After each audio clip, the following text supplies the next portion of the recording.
Okay, so we'll go ahead and get started. So the first item on our, for the agenda today is we'll do introduction. So my name is Jess Preet, and I am the assistant planner here at the city, but coordinating with Cdbg. And then we also do have our consultants here. Good morning. Good morning. Good morning. I'm Carol Stewart with Stewart Consulting, and I'm Esmerita Rivera with Stewart Consulting as well.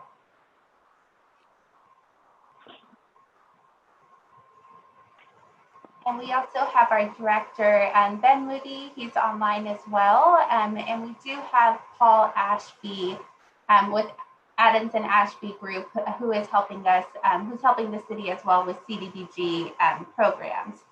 So we'll go ahead and kick it off now to the Cdbg Cv Overview. Paul, whenever you're ready. Great, thanks, Jess Preet. Good morning, everybody. I trust you can hear me okay. If somebody can give me a thumbs up on the video. Perfect. Okay, I'm gonna share the screen here. And if somebody can give me another thumbs up that they see it, that would be great. Yes. Thank you, Sharon and Susan. Appreciate it. Well, again, good morning, everybody. My name is Paul Ashby. I'm with Adams Ashby Group. We're a consultant firm, recently doing some work with the city of Yuba City on their Cdbg programs. This morning, I'm going to be covering the Cdbg Cv funding that the city has been allocated. This is coming underneath the CARES Act. So we're going to give everybody a brief overview on these funds, and if you're interested, how to possibly apply with the city.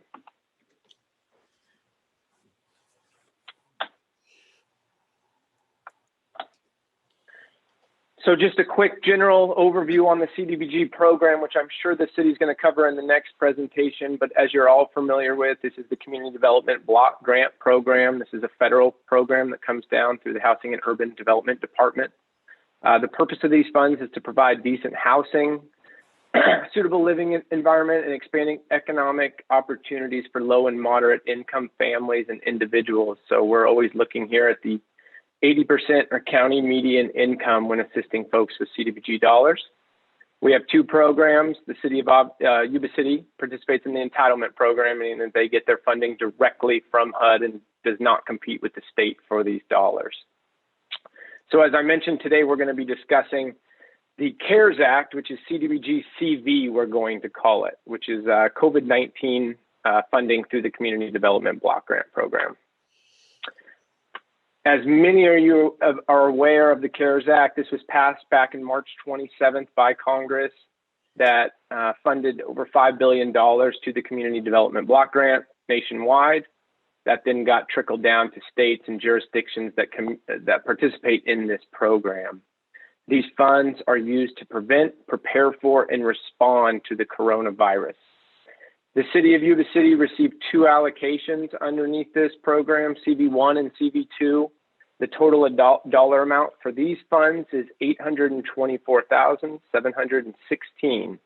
Again, this is different money than their annual allocation, which will be discussed momentarily on this same webinar today. So the process for getting to use these CV funds, so this money has been allocated, it's sitting there and waiting for the city. They need to amend their current action plan, which is something that spells out how the city is going to use these dollars. We're going to engage the community by determining what the feasibility is of some programs and projects. And what we're asking folks today is interested organizations that may be able to utilize these dollars. We're going to ask you to submit a letter of intent so that the city is able to review these and make the best decision on which projects and programs should be funded with these CV dollars. The eligible activities that HUD's really highlighted in their recent publications on these dollars is public services, public facilities, and economic development programs. Again, I just want to remind everybody that these funds are always going to have a direct nexus to preventing, preparing for, or responding to coronavirus.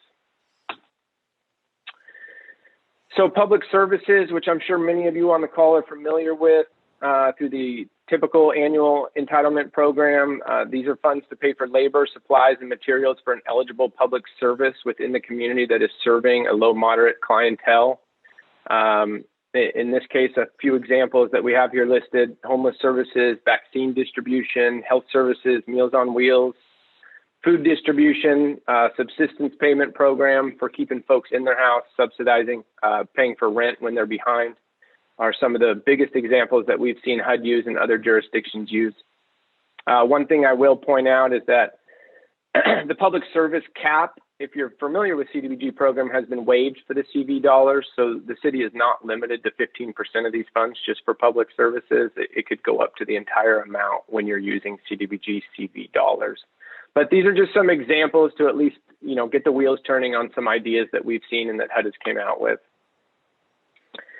Public facilities, so these are actually improvements to a facility that is needed to respond or prepare for COVID-19 and or we see housing, homeless housing needs. So some of the examples we have listed are temporary shelters for testing or vaccine sites.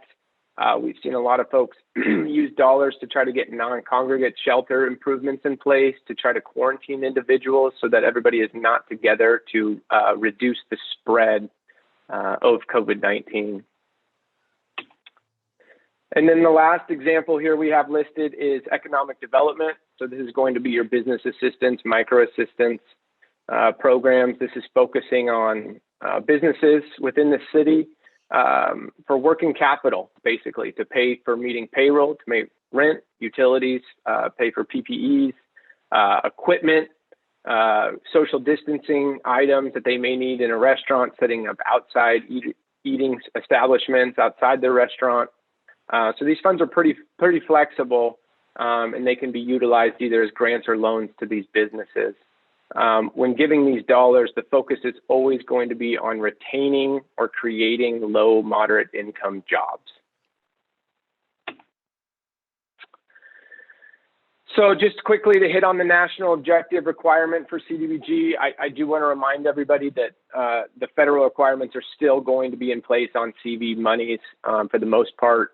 Nothing has been waived. I did mention things like the public service cap has been, but you're still going to have to meet a national objective. I've listed the three there that Cdbg allows for: low, moderate income, which is what primarily folks will be using here. Slums and blight and urgent need are the three national objectives that you're able to propose for with these funds.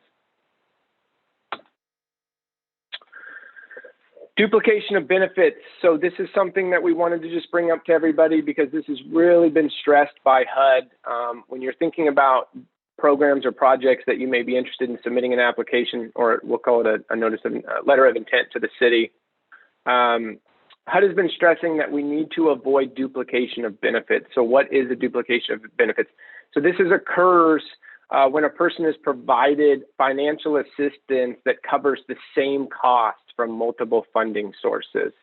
So, you hear a lot of people talk about CARES money and stimulus packages, and they all get trickled down in different forms. And so the idea is making sure that we are not paying for the same item twice with federal funds. So this falls underneath the Stafford Act. So I want to stress to everybody that this will be a requirement in your program, is making sure that you ensure no duplication of benefits is occurring.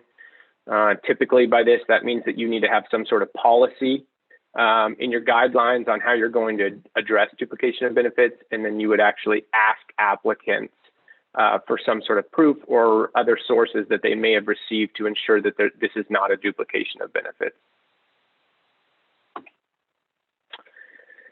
So your next steps, how to apply, the city's gone back and forth on the best way to roll this money out and have folks that are interested possibly apply. We're trying to get information out quickly and get it back quickly so that the city is able to review those along with some of the internal projects and programs that they've been considering to see what might work best. So we're asking for a letter of intent from organizations that may be interested in applying for these CV funds.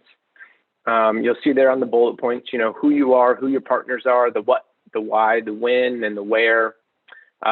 your description of the need that clearly shows a nexus to COVID-19. We really want to make sure that that is blatant and that that's not a gray area. When HUD comes and looks at these files, we want to make sure that we prove that nexus. Description of your proposal, how it's going to benefit the city and its populations, proposed budget, proposed schedule, and then a DUNS number. And that's just a requirement that you're registered on sam.gov, which means that you have a DUNS number. So we just want to see how far along you are in that process, and we're able to check that beforehand. The letter of intent should be no more than 4 pages long, and that's going to be submitted electronically to Jaspreet at the email address that I've listed there below.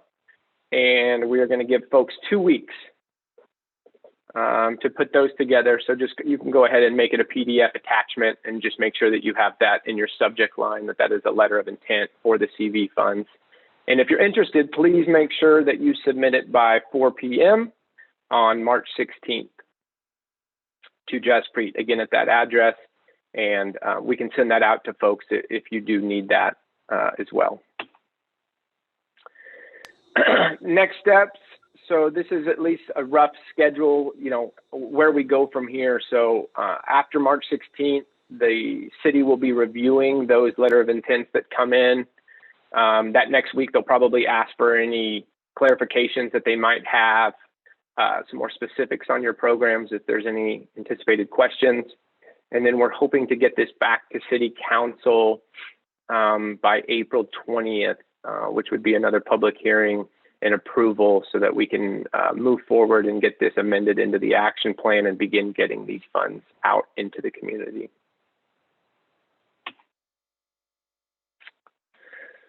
So that was a very, quick overview of CV funds. I'm sure that I'm hoping that that's at least spurred some questions.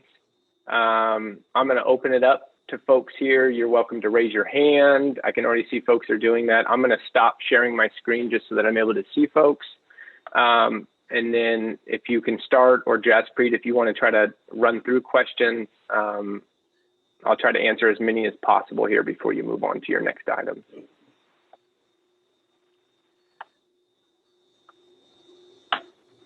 Yes, Sharon. Your letter of intent, is there going to be another application form after the letter of intent? You didn't seem to indicate that. No, that's not anticipated right now. So if it's approved by City Council, that doesn't mean we're being funded. That means what does that mean? If your letter of intent, after it's been reviewed by the committee, the intention is from my understanding from staff, is that they're going to review it, and if they will ask clarifying questions, and then they would bring that before council for approval if that's what staff is recommending to council at that point. Okay, thank you. Absolutely. Hey, Paul, if I could jump in real quick. So this has been Sure. with Development Services, just so that maybe for the lay person that is not used to this coronavirus CV money or dealing with Cdbg money, I absolutely want to add on to Paul's information regarding the letter of intent. Really, we're trying to make it as easy as possible, but we want to capture who you are, what you're planning on to do, and how it relates to the CV money as far as preparing. I think you had those bullet points in the beginning, Paul, basically dealing with coronavirus, so how we could qualify it for the money. And then, Paul, if you could share maybe a few examples of what the city or other cities are looking at using some of the funding for, maybe to give, the startup ideas for the group. Sure. So some of the examples that we've seen the most of in other communities, there's definitely been a public service push with these dollars. We've seen a lot of food distribution, Meals on Wheels, food bank types of items. It sounds like there's been a huge increase in demand for those types of things. Also for individuals that are being quarantined, getting them services. We've seen a large push for subsistence payment program, which is basically a rental / utility assistance program that can go up to 90 days to pay for rents and arrears for low income individuals. Some of you may be aware that the state is rolling out a much larger rental assistance program, but previously we've seen a lot of folks use their CV dollars for that. We've seen a lot of stress for economic development because a lot of folks have said that the businesses are really hurting. Homeless shelters, we've seen improvements. As I mentioned, trying to get congregate shelters more spaced out to give folks room to quarantine for those individuals or just to spread them out. When dining and eating, getting partitions up. I've seen winter warming shelters use funds for this. A lot of folks have lost volunteers due to COVID-19, and so they're actually having to pay for more staff that's willing to come in and do this type of service. So that's a handful of projects or programs that we've at least seen folks try to use these CV dollars for.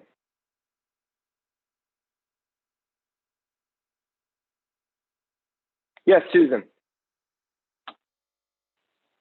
Thank you.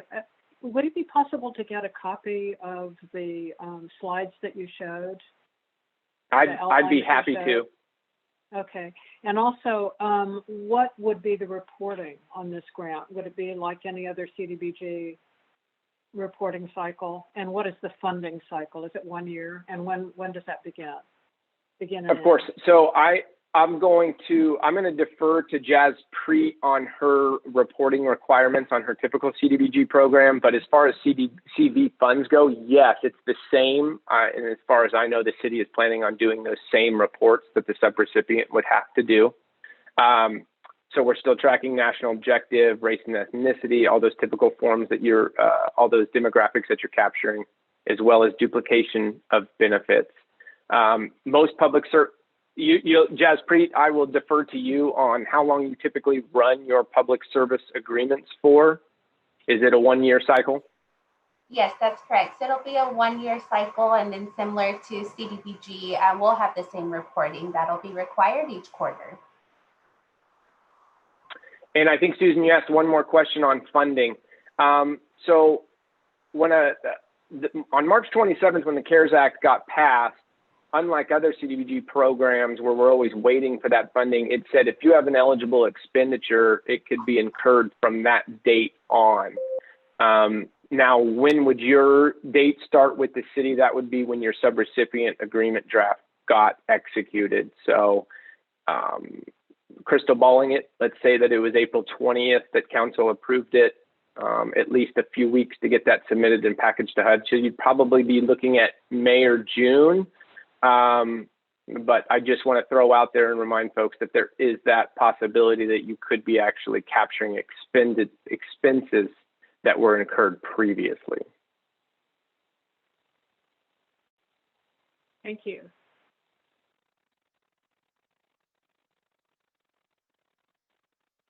Sharon? You're on mute, Sharon. Can you hear me now? Yes, I can.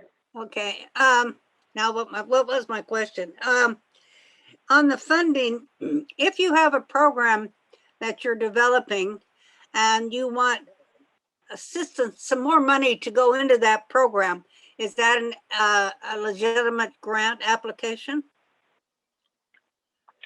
So HUD says that not you need duplicating services; it's adding more services to what we currently are trying to implement. Correct. So HUD says that if you're expanding your program, we'll call it expanding your public service to reach more individuals, yes, that would be eligible. If you're saying we have this much more demand and we're trying to increase our capacity to reach those folks, yes, correct. Thank you.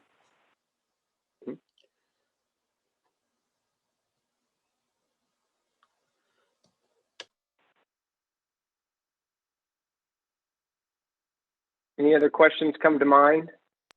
Susan, I know that you asked about the presentation. I'm happy to send that to you. I don't know the best way to get it to you. I can email it to you if the city has that, or if you want to give me your email, or if Jess Preet, do you have a way of getting everybody's email on this? I'm happy to send it out to folks, however you'd like to do that. Yeah, maybe we could even put it in the chat if anyone is interested in receiving, if if anyone is interested in receiving the application, or I'm sorry, the presentation, if you put it in the chat, we can definitely send that to you. And then I can post it on our website as well. So yubacity.net under the Cdbg page. Perfect.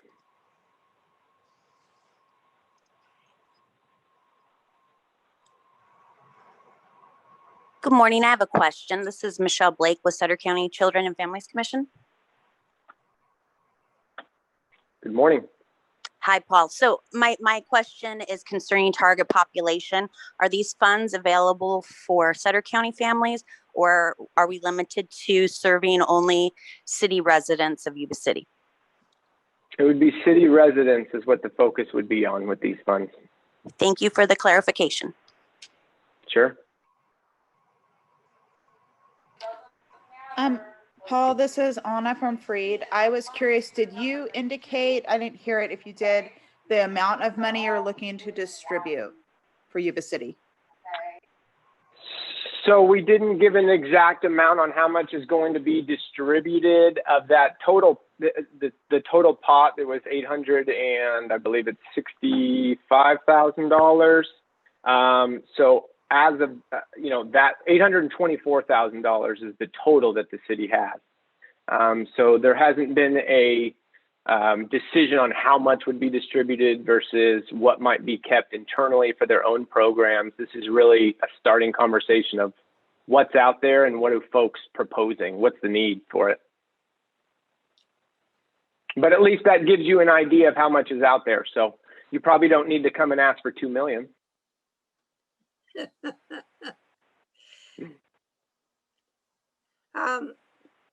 Paul? Yes, Sharon. Yeah. You indicated that this is additional monies above the Cdbg money that the city usually gets. Is that correct? Yeah, that's correct. Yeah. Okay. Is that money's going to be available or for application soon? That's the next topic on this agenda. So their annual entitlement grant, they've also received that. So this is in addition to. Thank you. So stay tuned. Mm-hmm. And just on Michelle, to answer your question, there's been a little bit of talk about the city and the county. And so it's for city residences, but sometimes it gets a little subjective if we're facilitating city residents that use a county site, say on 2nd Street. So definitely, if you have any ideas, we're happy to vet them. And that's for the entire group. We're here, Jaspreet and our team and Paul are here to help vet any questions going forward when you have an idea and you want to send us your letter. Will do. Thanks, Ben.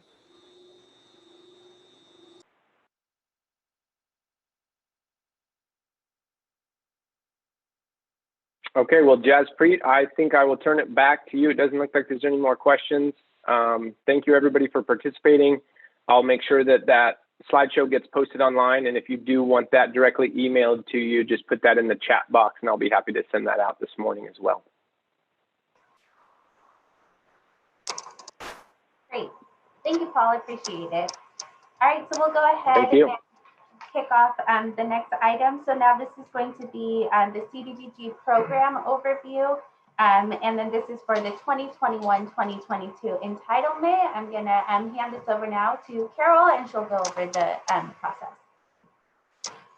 Good morning, everyone. And I want to clarify that Sharon's question before. This is the normal entitlement program, and we're going to be doing that through the Zoom grant. So it's going to be a totally separate application process.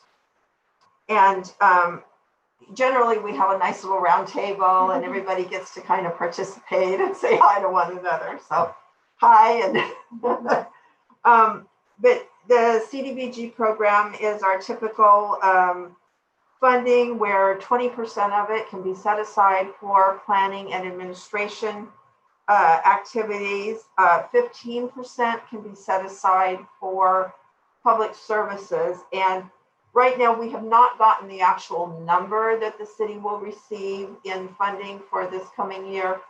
So we're going to be basing it off of last year's grant, which was approximately $666,000, and so approximately $100,000 would be available for public service efforts. And then the other activities that can be used for the Cdbg general funding is public facilities and improvements, and then housing, affordable housing activities. And a lot of those go for like the ADA sidewalks, park improvements, things like that, and housing rehab. So does anybody have any questions on the two separate activities, or how you're going to apply for one and then the other? Okay, Esmeralda, do you want to take over from here? Good morning. This is Esmeralda Rivera, and as Carol was saying, Paul already covered the national objectives, which are the same.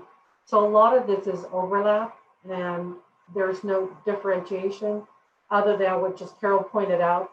HUD does have a cap for the regular Cdbg dollars of admin, and same thing with public services, there is that cap. This is part of what we call the annual action plan process. So this is the beginning of, or the kickoff meeting for this July 1, 2021 through June 30th, 2022. Gosh. So this is what the annual action plan covers for this current funding cycle. And like Carol said, we have not received notification from HUD yet as far as what our allocation will be.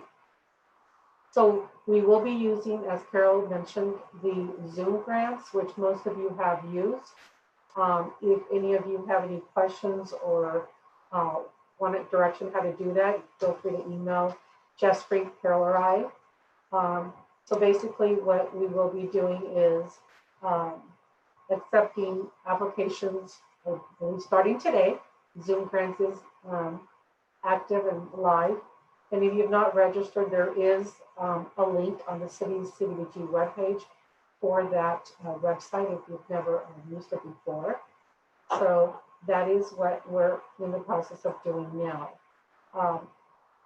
And then in the, I don't know if you've got a copy of the agenda, but we can certainly give that to you as well. The applications, when you submit your applications through the Zoom grants website, you have to ensure that you attach current proof of insurance. You have a current year agency operating budget. And then we would like to see when whatever activity or project that you're applying for, that you show the different funding sources in terms of for the project that you're proposing funds for. In other words, we don't want it to be a 100% Cdbg preferably. We want to see what other types of funding is going into that program or project. And there's a copy of your intake or eligibility form to establish eligibility for the program or project you're applying for. And then a summary of your organization's prior year activities and accomplishments. Which one's going to the applicant review? Well, once you submit your application, and I'll mention too that the application deadline is March 30th. So you need to get your application in and submit it on Zoom grants before that date. And then once all the applications are in, the city is going to be reviewing the applications, and they're rated and ranked based on the priorities in the consolidated plan and the city council's priorities.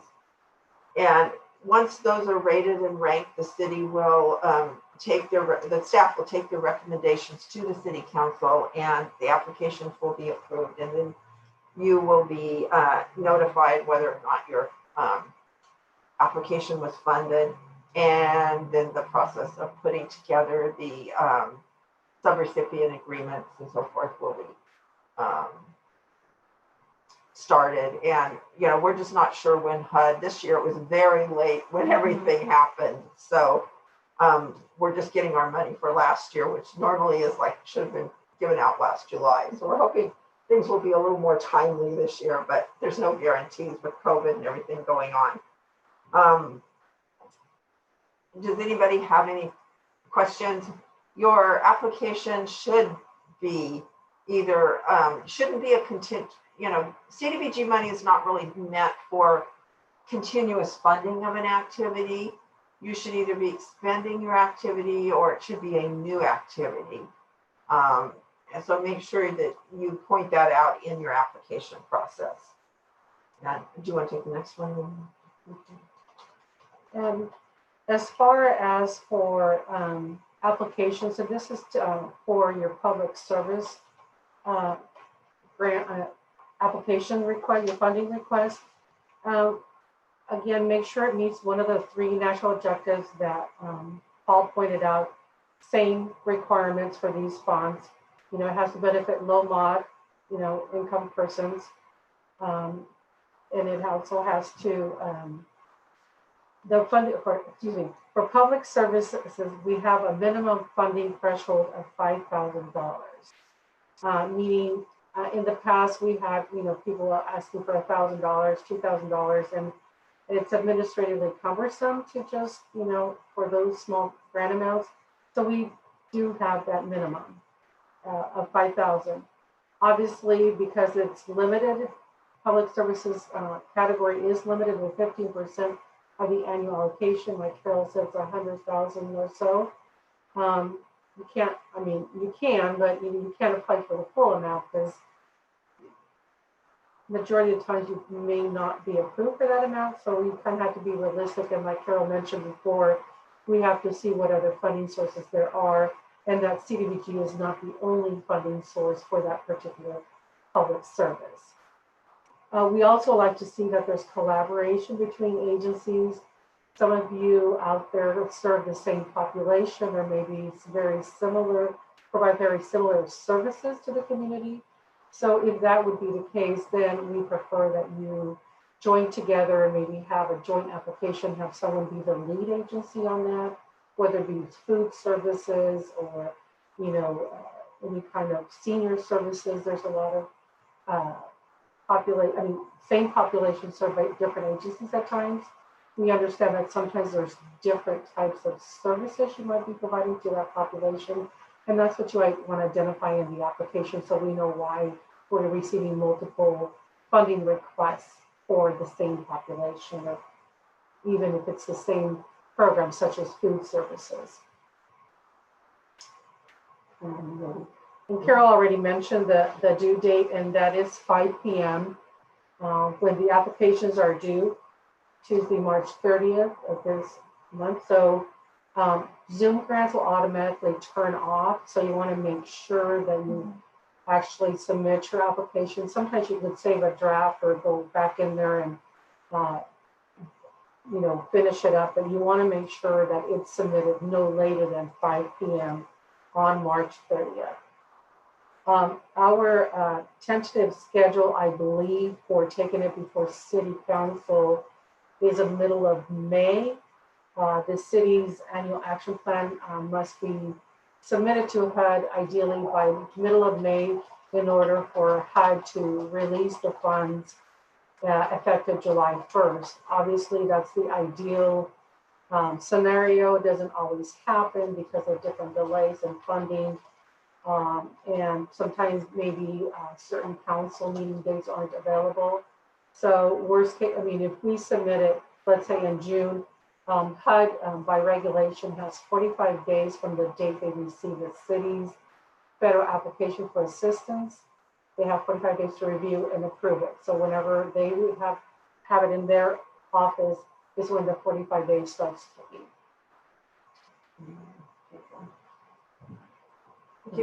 Okay, well, everything that we've gone over is on the city's website, the link for the application and the agenda, just a basic breakdown fact sheet about the Cdbg program, and this is the entitlement program. And then there's information on there as well, how to use the Zoom grant application. So does anybody have any questions about the regular Cdbg entitlement funding?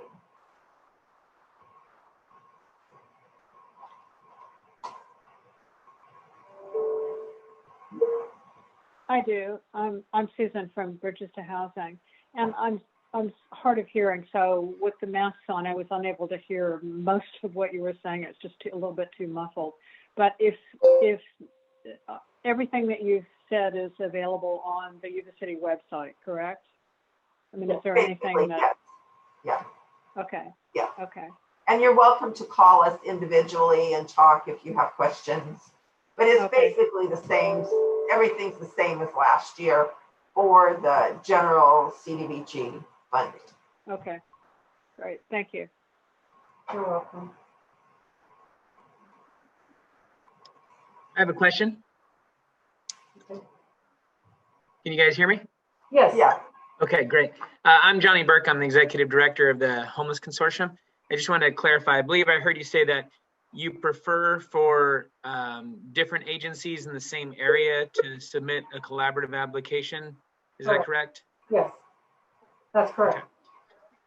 Okay. Yeah, a lot of the agencies that were working with the homeless programs came in individually before to this city. And a couple of years ago, we started where they were actually submitting their application, and the DOC put in a blanket application, and then the agencies went to you to actually access those funds. Correct. Yeah, I just wanted to clarify that and make sure. Yeah, so we want to keep doing that, yeah, rather than multiple applications for the same type of program. And the reason for that, our HUD rep, when they come out and monitor these funds to ensure that the city is in compliance with their regulations, they will point out, it's like, why are you doing all these little mini grants when all these agencies are serving the same population? I mean, maybe some of them are veterans, some of them are seniors or youth, whatever, but if it's homeless services, and that's why we decided that it was best to have the consortium, or it was agreed upon with the other agencies, participating agencies, that the consortium would take the lead, but they in turn would have their say in terms of what funding they needed for their specific population. I have a comment.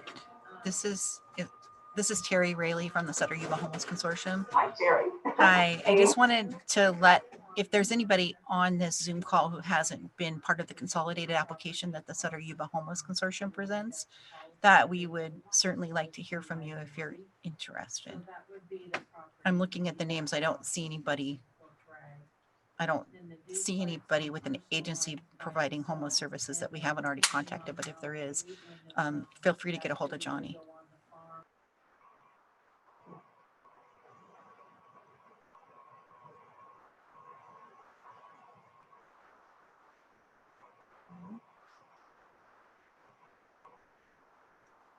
Were there any additional questions?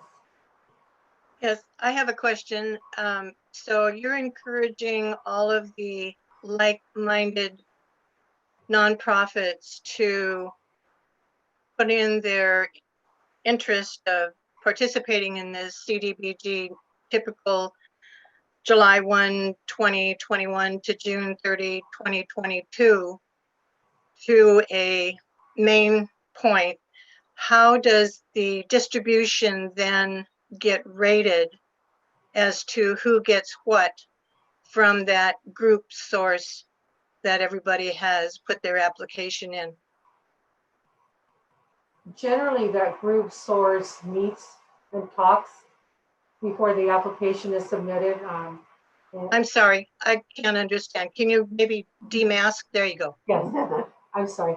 So generally what we encourage is that the different agencies meet first before submitting the application to decide who will be the lead agency and what agency A, B, and C, what funds or what it is that your needs are.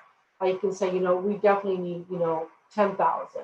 Someone else will say 5,000 is sufficient for us. So you would meet together and make that determination as, again, the lead agency and how much funding in total with all the agencies combined you're going to need.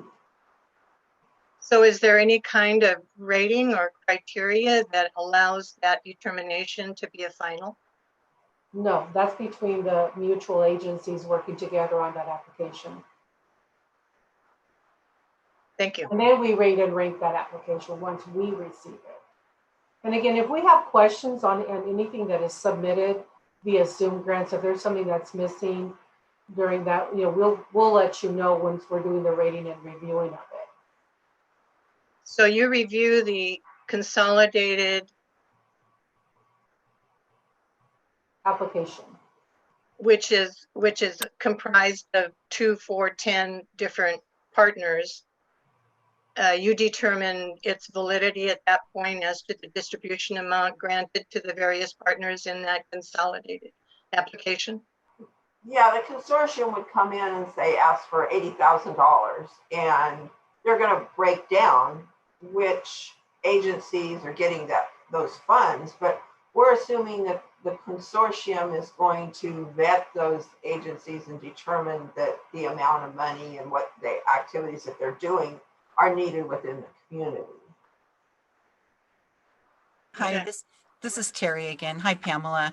Hi. The Sutter Yuba Homeless Consortium has in the past sent out an email to agencies that are interested in joining that consolidated application for homeless services. And I think Amy Wyatt could probably share about the process, but you submit to us what you need, just the same as what we would do for the city, and then we submit the full application. So after receiving a letter of intent or an intention to apply, then the homeless consortium and the sustainability committee usually makes a funding recommendation, and then we submit our whole application to the city. Yeah, Terry's correct in that. Is that we send out kind of like an application template for you to fill out all the necessary information that I will need to create the collaborative application. And that'll be with your ask, your accomplishments, your operating budget, basically everything that the Zoom grants application asks. We ask that in an Excel format. And then I compile all the agencies' application into one consolidated app on Zoom grants.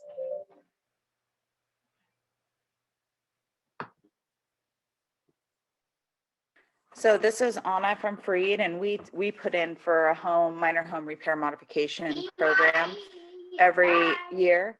And we are really open to any opportunity to collaborate and coordinate around housing, accessibility, aging in place, increasing the accessibility of residents within the city limits there. So whether it's a homeless initiative or other, we'd be happy to talk about that collaboration around home mods and repairs.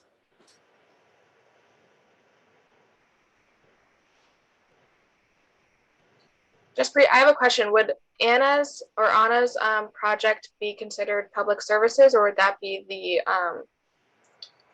development?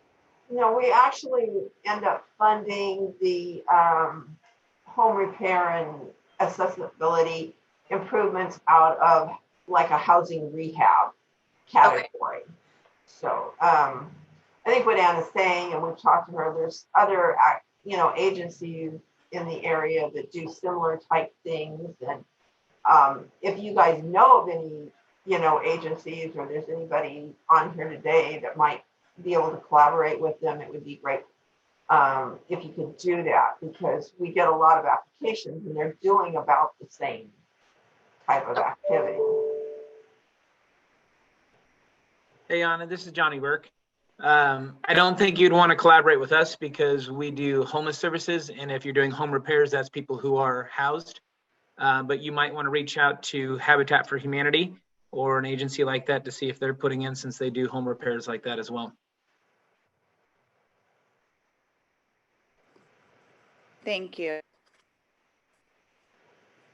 But I also will say, Johnny, that the opportunity, I think, is if you get someone housed and the resident needs home modifications, repairs in order for them to be able to take advantage of that housing opportunity, then that's where I think there could be an intersection. If you're doing housing services and getting people into housing.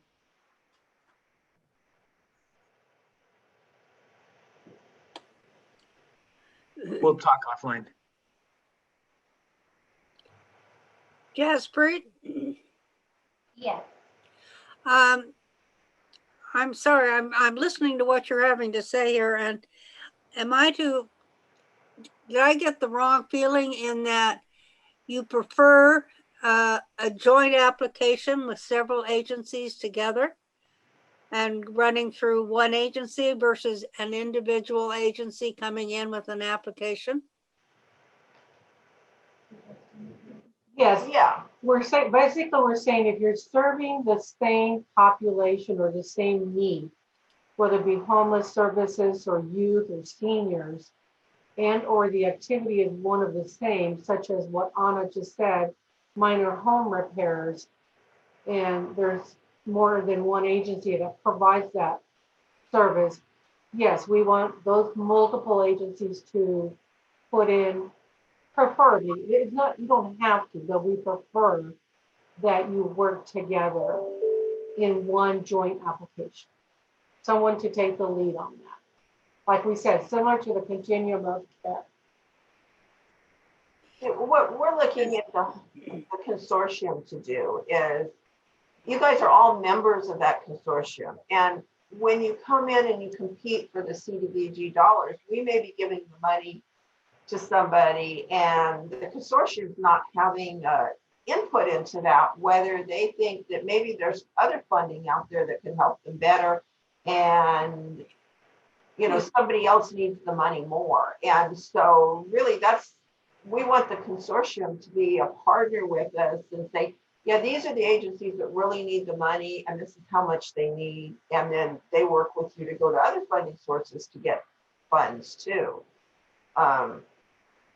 So because the consortium is the expert as to what's needed out there in the community, the city staff really isn't as far as homeless or some of the other activities that are done out there. Is that a new criteria with the city? Or have you used that criteria in the past when you've awarded grants? Oh, it's been going on now for a couple of years. HUD wants us to do that as well. I mean, they're the ones that kind of pushed it probably about 3 years ago.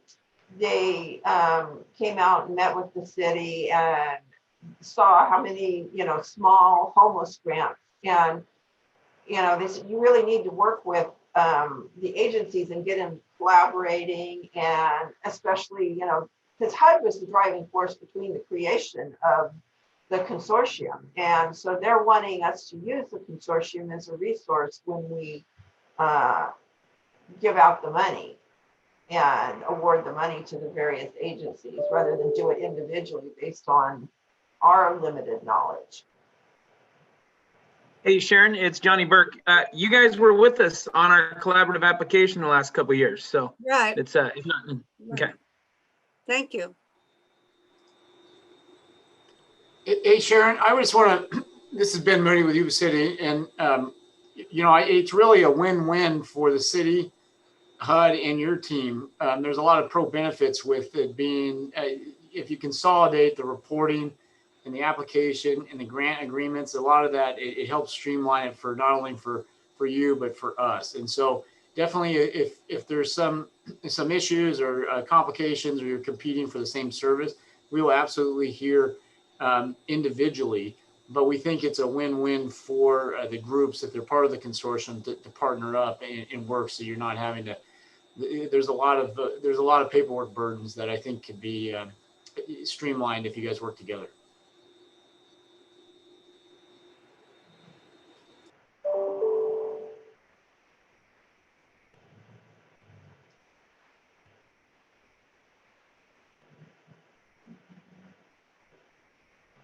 Were there any additional questions?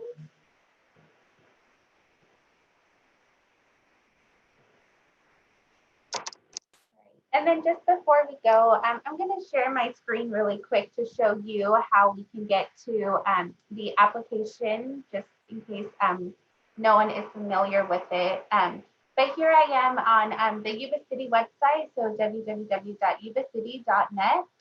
And what you'll do is go under City Hall to Development Services, and then under Housing, and then thank you, George. He did put up the presentation. So if you want to see the Cdbg Cv presentation, it is available now online. So again, under City Hall Development Services, under Housing, you'll have access to the presentation. And then if you click on Cdbg, the link to our Cdbg application via Zoom Grants is available. So once again, applications will be open starting today, and the deadline is going to be March 30th at 5 o'clock.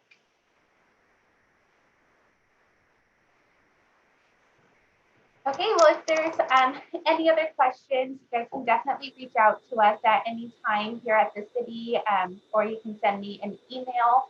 We'd be happy to answer any additional questions, or I think that's all we got for you guys today. Thank you for your participation. Yeah.